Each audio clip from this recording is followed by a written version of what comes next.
And you have a dispensary. Like, what side of the industry are you entering on? So we've got a dispensary that we're making a selection for that includes both from the seed side of it and from dispensary management. So this And is is that going to be California? no, it's actually Massachusetts is the first one. We've got two. Okay. So That's this why I really bring Colin to join because he's got more of the East Coast. I gotcha. Yeah, he kind of he's got the pulse over what's going on over there, whereas I'm Okay. on the East Coast, so that's part of why Colin's with us. Okay, well, cool. Hold on, let me just get this going. Okay, so this is, in the interest of transparency, we are not in the East Coast yet. We are in Colorado, Washington, and California. That's not to say that we won't be, but to be honest, we had a meeting on it this morning, and I don't know what the timeline is. It's not that big of an issue, but in the interest of transparency, I do want to tell you guys that. So let me get to, do you guys know much about Cova and who we are and IQ metrics and all that? I'll give you like the 10-second if you don't. I mean, basics, like I've explored the website and whatnot, but it's still, well, if you have information that you want to share with people, yeah, absolutely. Okay, so this is the basic 5-second history, and there's more to it than that. Basically, we are a division of IQ Metrics. IQ Metrics has been in the point-of-sale retail business for over 20 years. We're a subsidiary. We're like a separate division within them, and we've been around for about 5 years. Everything you're looking at is all the existing frameworks already in over 19,000 stores, but it was in the cell phone industry. And basically what happened 5 years ago is we looked at another industry to grow into, and all those wonderful reasons it takes 30 minutes to get out of a cell phone store, like up to an hour, all those arcane inventory things, well, all that translates really well to cannabis compliance. So interesting. The complexity of that sales process and that inventory process was a really good fit for our team. So we moved into cannabis. So I'm going to start hopping in. And right now, I'm going to kind of start going through everything, and I'll explain the significance of everything as we go through. But our system, so you know, the front end runs on Android. We chose Android because it's really easy to execute development on it. We're big believers in Android, and also it gives our operators a lot more hardware options. Okay, so I'm going to execute a sale so you can just kind of see how quick a sale is executed. And then I'm going to go back and we're going to talk about all the things that just happened. So I just executed a sale, but let's go back to the old applicator. Okay, compliance, track and trace. I don't know where Massachusetts, as of right now, to where we're growing and all of that, we're kind of watching where metric grows. We're watching where, as the states roll out, that's what we bring to the table is a really strong overall inventory and operational efficacy in our system. We have like 99% uptime, nothing breaks in our system. And part of that is, okay, when we look at this package number right here, that is going to be the track and trace number. That's going to be the number that metric gives, or the track and trace system. We save that, and it's seamless. So when I say seamless, that means every single sale is, and you'll see all the arcane tax structures set up for California. Yeah, right? Oh my gosh. Yeah, it's insane. And I will say, like, this is the whole thing, and I'm sure you guys, as you guys kick the tires, really, excuse my French, really kick the shit out of the company's tires, because a lot of retail POS things that you can take for granted, like I came out of food and beverage POS, and I've been with Cova for a while, and the whole thing is like be able to execute a sale and for it to be reflected in the inventory back end day in, day out, like basic functionality, that's not a given in this space. And that's why a lot of people are switching over to us, because while the front end, everybody has good tech on the front end, right? This user interface, you're going to see a lot of beautiful user interfaces, and we love ours as well. But to actually work in day out and not, basically what will happen is Wi-Fi will go out. You still need to run your business, and like say that only happens for half a day. Oh, it's still crippling. Yeah, because the inventory, everything goes crazy because the inventory cannot. You have to maintain compliance. You have to account for all that inventory that just left. Our system doesn't break, and it seems so simple, but it's a huge thing in this side of the industry right now. So, okay. Well, let me just ask you one question, Wally, if I can, because I'm actually I'm the tech guy, so you're talking my language when you get into not breaking. So, with this solution, is this on premise or is this cloud based? We're cloud based. We're very much cloud based. The day basically, a couple of years ago, there's a great company. God bless them. They're called MJ Freeway. They're one of the first POSs that came out. They were groundbreaking in the way that they were operating way before anybody. But they were doing like on-site servers, like in case the people of Feds came in, you can smash your server. Well, their whole system on 420, it was last year or the year before. I think it was the year before. Everything went down. Oh wow! And we increased a lot of market that day because their entire system broke down and.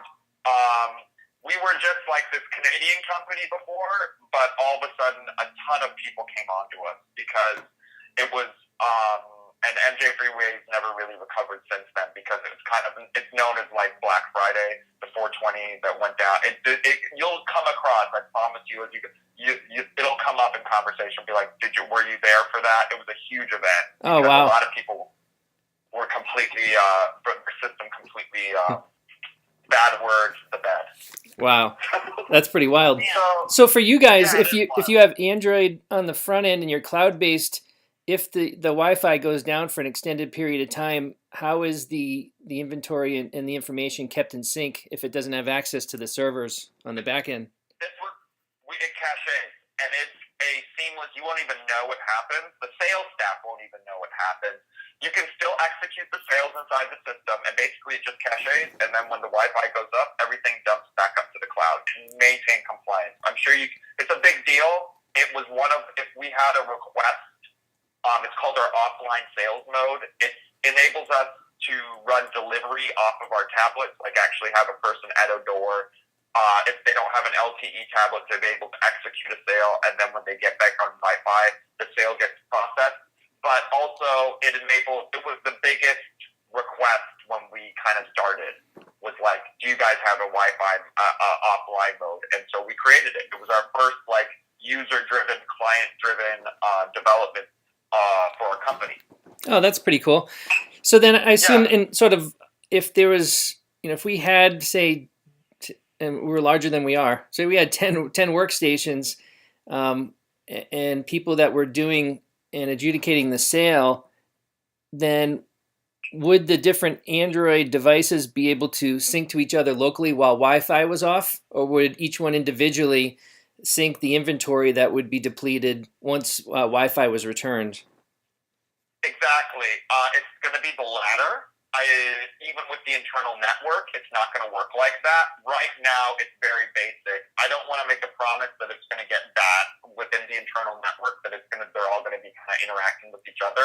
But because our system is kind of it's control driven in the sense of when we set up the user permissions inside the system. Like, let's look at this like this. And I'm going to just execute something here right now in here. But so this tablet's paired with a specific drawer, right? And then if we do, like, it's running a little bit heavy on cache, let's execute a cache again. Like, you need to pull. You got a little bit too much cache. We're pulling cache from your chip. And then all the transactions, all right? We executed that. If you go, when I say control-driven, what we do in our launch process is two things. And I'm starting to hop around here, so just bear with me, okay? No worries.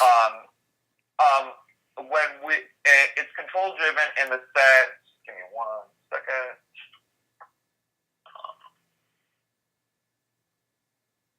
Okay.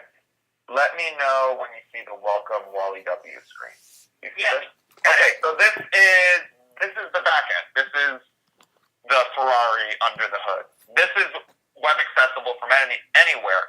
But when I say it's control driven, it's when we're setting up a company or a new store, we first off we create these security rules, which kind of creates.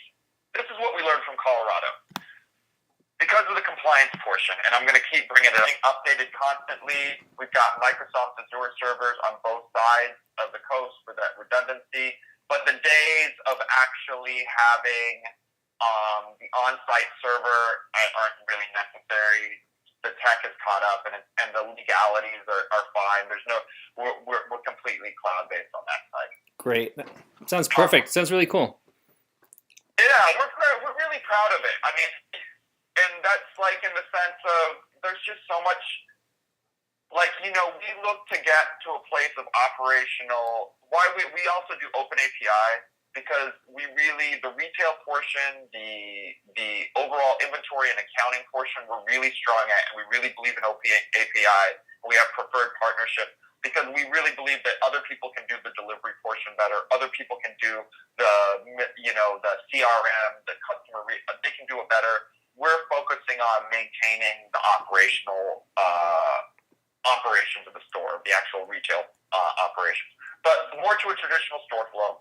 Somebody comes in, right off the tablet, they can scan ID right off the tablet.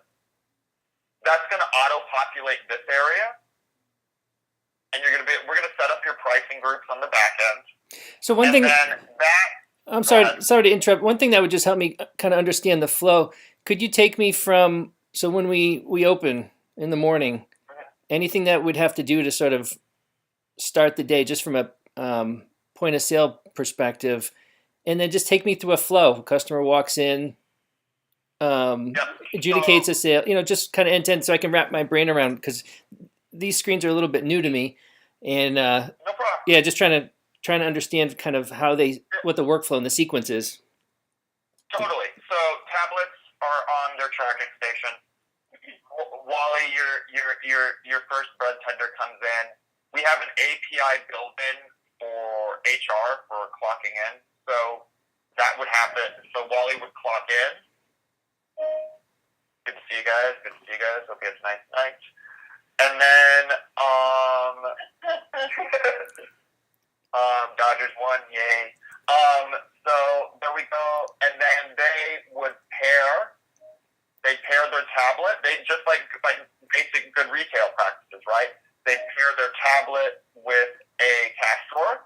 They cash them in. Okay. Fill them in.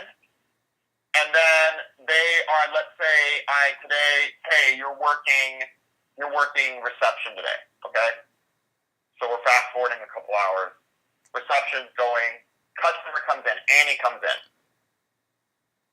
I scan her ID, and when I scan Annie's ID, it's going to bring up, when I scan her ID right off the tablet, it's going to bring up her customer profile. So like, welcome Annie. All her entire sales history is going to be in here, and this is also already in the cloud. Everything can be attached right off the tablet. And then we add her to the queue. Thank you, Annie. Just sit down for 1 second, and then she's ready for the sales area. Now, she steps into the sales area, and now we're serving her. And all of her profile instantly comes up. What her discount level is, all her loyalty points, what she can get for the day, and then she's had a rough day, and she's like, I need 10 applicators. And we're like, Annie, geez Louise. And we're like, and then all of a sudden you're like, wait, they didn't, they must have stopped, turn that off in here. Because the purchase limit, there is a purchase limit, they must have turned it off for the demo environment. There's a purchase limit that pops up to not enable, so that it cannot sell over the, Yeah, I know. Yeah. But that is a total switch in the system, but I think somebody turned it off because basically, to be honest, there are some operators that they're licensing, they want to know it can be turned off. Got it. Because it's gray market. Okay, so that is kind of an average customer flow is and inside all of there as Annie executes the sale, everything is maintained, and then overall manager side, right? So let's switch over to manager. Manager can get on any tablet at any time and see the kind of order stream that's going in and out. And then also we do an integration with GreenRush and iHeartJane for e-commerce and delivery. And so all those orders are going to come straight up in here. They're going to come straight directly into the system. It's going to say online, or it's going to say GreenRush order, and then that's ordered for pickup. They come in for the pickup, and then we pay the sale. So there are many, like, here's the kind of long and short of it as far as overall customer flow. There's many different ways that our system can be deployed and used. I'll be honest with you, I think everybody's kind of taking different stabs at the retail experience, and everyone's doing it a little bit differently, but because of the compliance portion, the technology has to be it has to be adaptable, and we can do that, but there's not one, besides the receptionist area, there is not one definite one. Like one, people are doing open floor plans. Yeah. There's a lot of different versions of that. If you are thinking about doing when you're opening a dispensary, I highly recommend getting a manager with retail experience. It makes a huge difference. Huge difference. Those are the operators that I see have a lot of success. Is people who put on their team, people with, like, if they run an Old Navy, they'll have a better sense of how to run a store and what overall inventory means and loss prevention, all that stuff. All just basic. They have a really good sense of how to run a cannabis store, more so than, like, And you can feel that as a customer. I mean, Yeah. Out here in California, there's like 3 or 4 different dispensaries that I've been to recently, exploring and seeing how they're set up and everything. And, like, yeah, you can tell the ones exactly what you're saying that they just have that kind of shop experience. Whereas there's one that it was just pretty sloppy, like it was just a bit chaotic, and another that was like super tight. So it's so interesting as a customer right away seeing that. It makes a huge difference because, like, what's crazy is when we're inside cannabis, we're talking about compliance and everything. For a retail manager, that's not, and it shouldn't be the issue, because really what we're talking about is a line item in the grand scheme of things. It's not, if it's built into the system, it's kind of a non-issue, and I think retail managers just have a better sense of what you're actually looking to do when a customer comes to the door. So, blah, blah, blah. I'm glad you see that. I see that all over the place. Oh, God, yeah, of course, absolutely. Very cool. I do have one question about, the Android devices, and that's cool that it's an Android device.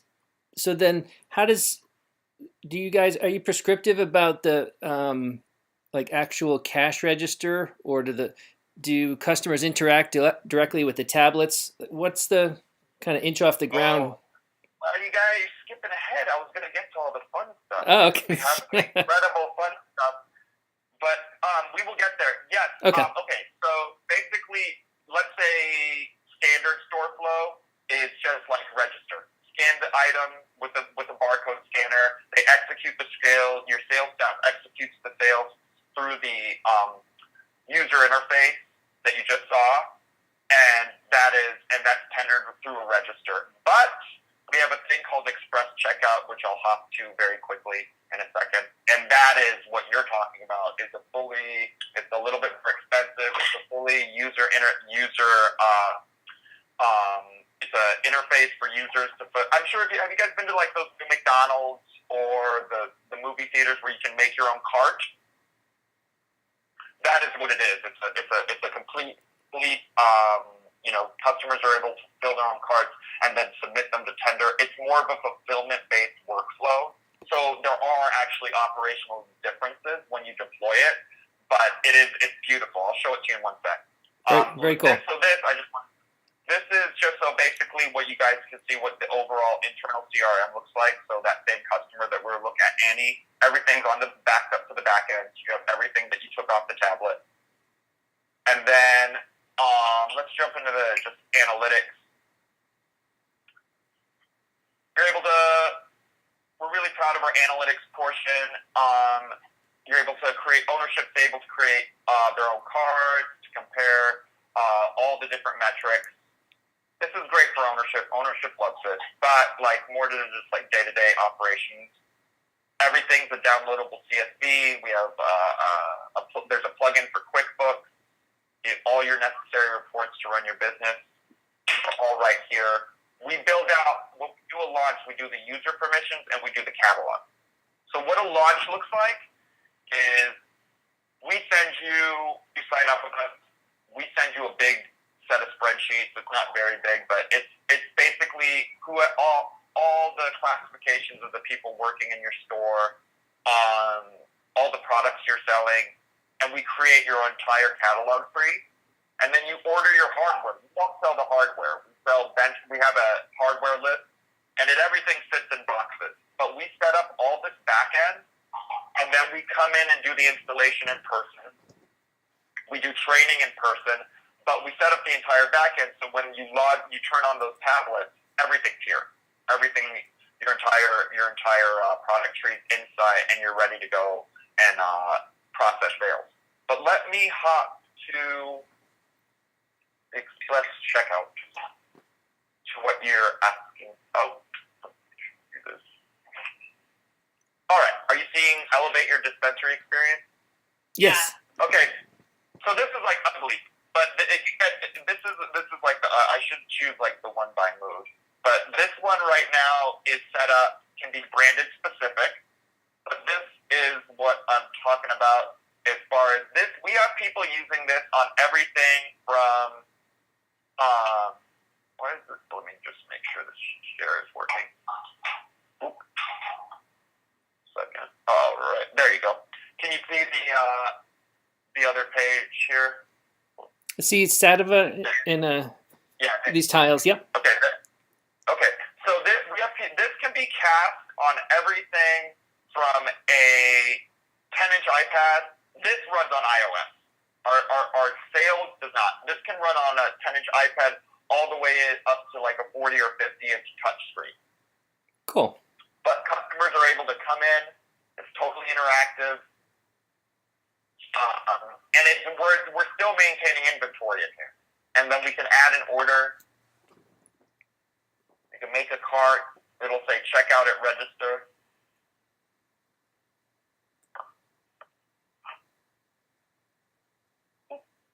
And that's going to send it. And then you remember the order kind of stream that I showed you on the front end, on the POS? Yes. It's going to come up there, and then you tender it. So it's a different store flow. Oh, that's pretty slick. You have to organize your store around. There's an element of making sure that it's facilitating sales and not creating confusion and redundancy. But there's a way to ultimately what we're looking at is getting that 8 to 12 minute consultant sale down to 6 to 8, if not less. Try to get people in and out. You know what I mean? And that's and this is a really, in California, really too, a lot of people already know what they want, and there's a way to organize a store that kind of addresses that. Yeah. So the customer, they would interact with the device, and then when they make a selection, does it then re-enter the flow with the salesperson with the Android tablet to then pick it up, kind of filled in with their order, ready to go, and they just do the cash out essentially? Exactly. It's kind of you can think of it kind of like a pharmacy flow or it's more fulfillment, more volume based. But it doesn't come. I think what's really nice about it doesn't come at the expense of aesthetic. It's still really beautiful, and it can be very understated, or it can be really huge and Starship Enterprisey, which I'm still. People really love like the space age store, and I'm not how long that seems to be a huge electrical bill sometimes. But we have people running this as really small operators and then we have really large operators like the space age stores that you see sometimes that are just like these huge technological, they're selling Teslas in there as well as Nice. But that is our 30,000 foot view. I mean, and kind of our value prop. Our system works. We maintain efficacy, full support staff, in-person launch, in-person training.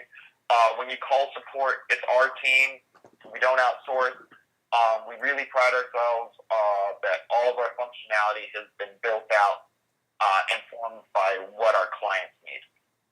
And we continue to do that. We roll out new functionality pretty much about every 2 weeks on the dot, and sometimes it's small, sometimes it's stuff like, let me show you this. We got a big request to be able to run promotions or happy hour functionality, and that's so you can set up a discount that'll happen throughout the whole system. You can set it on specific days to specific products, and once again, it's about simplifying the process for the sales staff. So it just happens. The prices change. You don't have to go in there and execute it. It's all about. That's what I mean by it's all like kind of control driven. It's ownership driven. All that. Yeah, very cool. Yeah, but that is what we can. Can I answer any of your questions? So my first question is with regards to everything but the tablets, because I understand tablets, but I don't have as much experience with registers and non-tablet equipment. How is that going to fit in from a technology standpoint? I understand you guys you sub it out, right? So you configure all the equipment, but it's some other vendor's register, as an example, and you configure everything and ship it ready to just kind of rock and roll from day one, which is awesome. So if I did that, say I just had a small dispensary, I just have one with one user, and I just want one workstation to exercise this, what am I going to receive hardware-wise? So this is what happens. We send you, I'm going to share it with you right now. So we send you a hardware list. We have bench-tested hardware, and you can source it from anywhere. Like a lot of people use Costco. I have an internal checklist I send to my clients that's sourced from Amazon. But we basically have our bench-tested hardware, and then all we need done, and I'll send you guys this link, all we need done is an Ethernet cable to the location. And then everything else can sit in boxes. Oh, gotcha. You order it, and we come in and in-person set it up. Wow. Okay. Yeah, and then we do a full training for the staff, for the management specifically, but the staff pick it up pretty quickly. And then on the back end, then we stay for the day of opening. Very cool. Yeah, but I'll send you over a link of that right now. But that's kind of the basic overall version. And yeah, we run on really basic. Our Android. These are the Android platforms, and then we're constantly updating our hardware list. We are big believers in Android. I mean, I think there's a version that we're also going to be in iOS as well. But I mean, I think be wary of double downing and like really making huge investment in iOS. It's just like it's the whole Apple thing, and it extends out here into this space. Like you really. You'd be surprised that they're a great system for some things, but when you're running a business on it, you can get really dialed into their system, and it's hard. All of a sudden you have a lot of limited options with working in iOS, and I think we're trying to improve that. But for us, we like Android. You can develop faster on it, and it gives way more hardware options. Gotcha. Yeah, no, I appreciate the perspective. Yeah, please. Yeah, go ahead. Well, I was going to ask, as it relates to pricing, both from a hardware and software standpoint, just to make sure that we know what the investment would be for, well, and for services, those three components. So getting one workstation sort of kick-started, and then how we scale as we grow. So if we want to add 2-3 additional workstations, what that would mean for hardware, services, and any software pricing that'd be included in that. Okay. So our usual standard package and we have our standard package is 3 workstations. Okay. Okay. That's 1 reception, 2. Let me bring it up. 2 sales stations. That good numbers to keep in mind are about $1,800 to start, to launch, and then $449 a month going forward. And I'll share this with you when I get off the call, but let me do sales. And then we have smaller versions, and I actually don't know. Let me bring up the email, but it's smaller versions of it for smaller store operators. But this is basically our 3 stations. And if you want to add more, it's really easy to add. And if you're looking for a very small operation, we can do a very small operation. But this is $449 a month, and that's what it going forward. We're pretty competitively priced. But the express checkout is more expensive. In the interest of transparency, it's another $1,000 to launch it because it's a separate build out on our end, and then that's $129 a screen. But $1,800 to start, $449 a month going forward. For smaller locations, let me bring that up. Oh, one question about the 449 in this were the 1,400 for launch. Is that services like training, the stuff that you mentioned, and the hardware itself?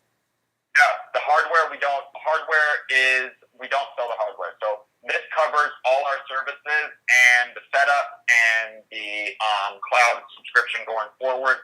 But no, the hardware is completely sourced by the operator. Okay, got it. So then the 1,400, which is on your price sheet, or 1,800 for launch. If, say, we started with that package and we found we just needed another sales station, what would be the incremental increase in cost for one more sales station? Those are easy, $40. Just add $40. Oh, gotcha. So then, if we got significantly bigger and we needed 10 more, then it's just another $400 a month. Yeah, you just add 40, and then here's the deal on our end as it relates to the pricing and like scaling. Basically, on the first location, everything is standard pricing. As you go second and third, we scale down. But on the first one, because it's cannabis, we just do everything our standard pricing. And then when we're talking about growth, we really take up.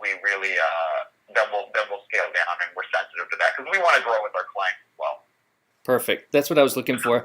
So if we have 2 different geographic locations, and I need, essentially, the package at each of the locations, is it $449 times 2, or is it $449 for the first dispensary, and then just the $40 per additional station I need at my other physical location? No, if it's 2 different locations, it's $449 too. It's $449 per location. Okay, got it. Yeah. But yeah, we do have a smaller. I think it's like $1,000. It's like basically it's about like $200 less across the board for everything. Let me get, and that's for like smaller single store operators. Let me see, double check what that is. And after we go through this, so I don't ask you lots of different combination questions, are you able to send us the pricing, like small, medium, large, so that? Yeah, definitely. Okay, perfect. I could definitely do that. So for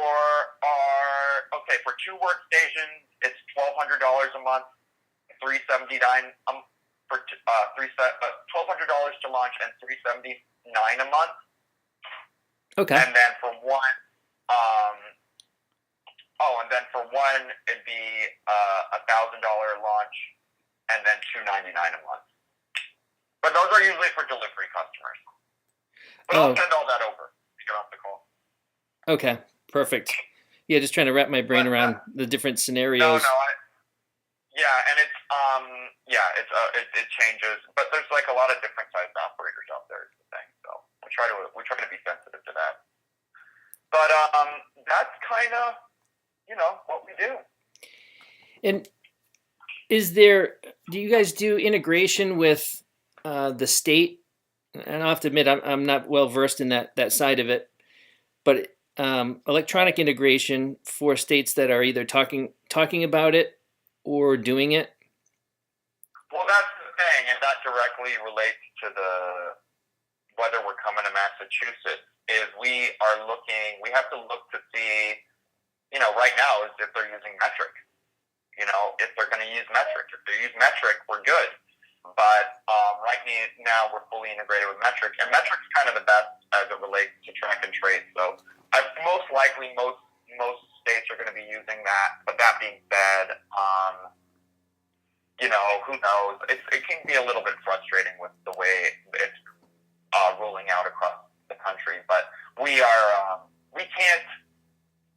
In the interest of transparency, it's not like it's a simple build-in as it relates to that portion of it, like the track and trace. That's no small thing. So okay. We're going where we can do it, and we're not going where we can't. Otherwise we have nothing to. We can't maintain compliance, and it doesn't make sense for us to go there. Right. So if we have an opportunity together in Massachusetts. Is that something that you're saying you don't think you could do at all, or if we're willing to do, whatever the state regulations manage that independently, would you still, offer the base solution? Yeah, I think there's a version of that as far to speaking to like the API built-in of it all, and if you have a developer on hand or someone who can facilitate the integration, it's possible, but I would have to definitely run it up the chain. Okay. Well, that's interesting. So you guys have a rich set of APIs so that the program can be extended or adapted so that we could do the integration if we needed to the state? Yes, but it'd be an undertaking on that level. I mean, I think it could be done, but I don't want to make any promises. Like as far as it definitely can be done, but okay. It's not a. You might need, like, if you're running your own like ERP, who's doing your ERP and doing the build-in, and then ultimately how it's coming through the system. It's not easy, and I won't lie. Like if I run it up the chain, they're going to be like, "Who are they? Like, why do they want to do that?" We need to talk to them, but we need to. There's a lot of back and forth, and we do charge like $60 to, depending on the level, depending on how many sockets we open up to you. And what data you're actually drawing, we charge, and it's like it's between 60. It goes from 60 all the way up to $500. Okay. Like, depending on what's pulling out of our system. Got it. Do you guys have an offering or a module that does the seed management? No, that would be Trellis or Distru. Oh, okay. They will be able to point you in direction. Trellis or Distru will handle will handle that. Oh, so you guys are already integrated into both of those? Yes, we are. Trellis, we are. Distru, not as many, but more people are starting to use them. But Trellis, we are. We have a lot of vertically integrated people coming online in California. A lot of manufacturers straight to retail. That's becoming the micro business is becoming pretty popular, more so I think than in Washington for sure, and Colorado to an extent. But in California, that seems to be, because the taxes are so high. Those are the only people that I think going forward forward, I don't know. It's sad. It's kind of sad because there's going to be a lot of attrition in the market because the taxes can be a little bit restrictive to like the single store owner. Oh, they're just ridiculous out here. Yeah. They got to change. They're going to change them too. I think everybody's confident they're going to change them, but in the short term, it's not kind of business friendly. Do you guys, so for things like ACH or credit card transactions, is it just through the two vendors that you mentioned, or do you have any, what options are there around the? Okay, so as it relates to credit card and debit, we do not have an integration. There is no version of Cova that there is a credit card swipe machine on the side of the tablet, like on the actual like when you go to the cafe and you're on the Square POS where they kind of jam it in there. That does not, because of the banking portion hasn't been figured out. We don't have a partnership with anybody where that comes through our system, like the actual sale or anything. Okay. The order can, but not the sale. But here's the deal. So what that looks like in operationally is the credit card swipe machine, and you have a separate commerce provider. But I do not I can tell you names that I see a lot, but it's such a sensitive thing that I don't want to recommend somebody. Like I see links a lot, right? But I don't know the status of that company. And I'd say if there's anywhere to be weary of, it's it's such an important role that you have to be careful. It's that can get very, very, even more Wild West than the world we're in as it is. And those payment processors can, they're all, a lot of them are going through the Cayman Islands and Eastern Europe eventually. Oh, wow. I won't hold you to it, but besides lakes, is there anyone that you just tend to see? I'd just like to research it and understand it a little better. I think Lynx is the only one I'd be comfortable mentioning, and that is not an endorsement by any means. I just see a lot of clients who use them. They seem to be large. I've seen their back end. They seem legitimate. That being said, I have no idea what their payment terms are. I have no idea how long it takes for the money to transfer over. That being said, we do an integration with Green Rush and iHeartJane for e-commerce and delivery. So they will do, for people that order ahead or order delivery, you can pay through them, and their order, it's a seamless integration where they come right into Cova. They come right into the order stream. Oh, that's cool. I didn't catch was it Link or Lake? How do you spell? Lynx, Lynx. Oh, I gotcha. Lynx, like a cat. Yeah, definitely. Okay. That's extremely helpful. Yeah, there's a lot out there, and like I said, just really be careful. I guess that's. I just be careful. It's a different side of the industry. Yeah, no, I'm going to take your advice to heart. If this does seem like it's Wild West enough, doesn't it? Yeah. Yeah, I mean, I wish and that's what stinks about the banking thing. I hope they figure it out, because it really is.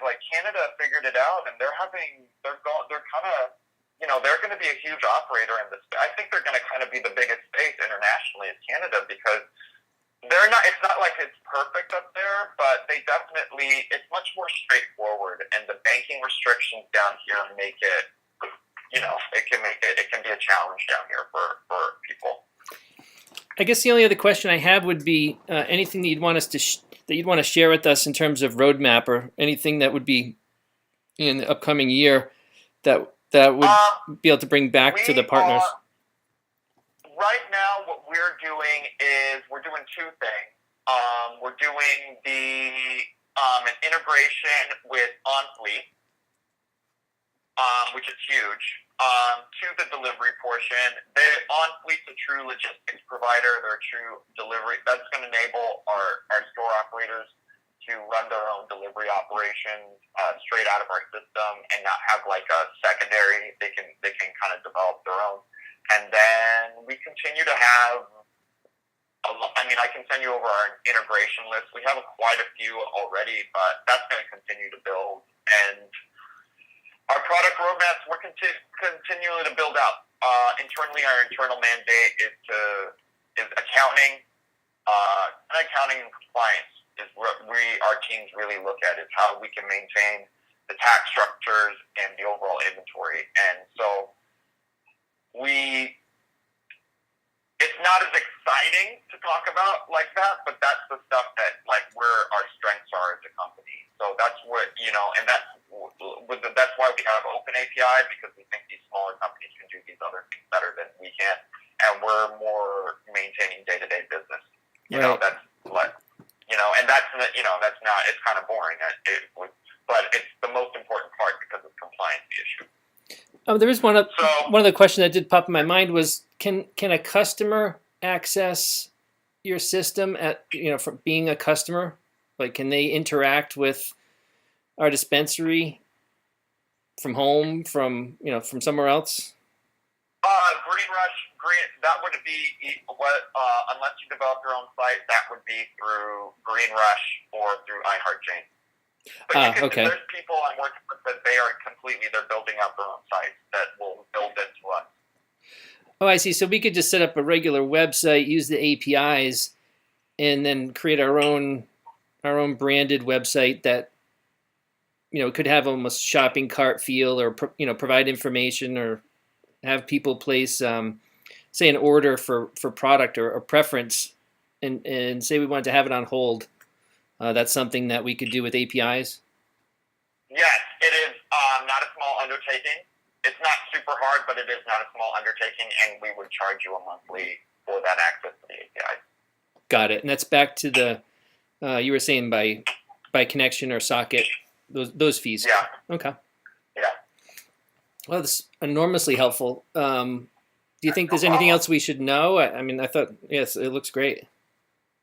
No, that's kind of, I think that's the long and short of it. I'll send over some additional information when we get off the call, but, that's kind of what we're bringing to the table. It's nice. It works very well. We're really happy with it. Yeah, no, that's fantastic. So, we've given ourselves about 4 weeks to make a purchase decision. If we were to move forward, what would the time frame be to put something together from the point we would place the order? Realistically, I'm going to say 6 weeks. Okay. And we're not in a rush. After 6 weeks, week by week, and then when we get under the kind of that 6 to 4 week mark, we're good. When we start getting under 4 weeks, it gets a little hairy. Yeah, no worries. And it's not crazy hairy, but then when we get to 2 weeks, it gets like crazy. Then we're at crazy hairy, and I'm like, okay, I need all of this information right now, and you cannot, there's a timeline, because we do have to do the build out on the back end, right? Like, that takes time for our team. Yeah, no worries. We won't do that to you. We promise. Please don't. I'm doing that right now, and this guy's opening in like a week and a half, and he's just like, and I'm like, we can't do this unless you give us everything right now, and I know. We love growing with our clients, but we have to have time on our side as well. Yeah, I would rather do it right than rush things. So, totally understood. Yeah, let me talk to. I'll send over some stuff, and let me talk to our team about Massachusetts. And we will. Is that where you're thinking about your first location? Yes. Okay. Let me talk it, run it up the chain, and in the short term, if you guys have any questions, feel free to reach out. That's perfect. Yeah, let us digest all this, and we should just talk in the next 2 weeks, I'd say. That sounds awesome. And we'll look for the email to Amanda on the pricing. Yeah, I'll send over that now, and let's talk soon. Perfect. Thank you so much. Thank you so much for your time. No problem. Guys, happy Friday. Have a great weekend. Yeah, you too. Take care. All right. Bye-bye. Bye-bye.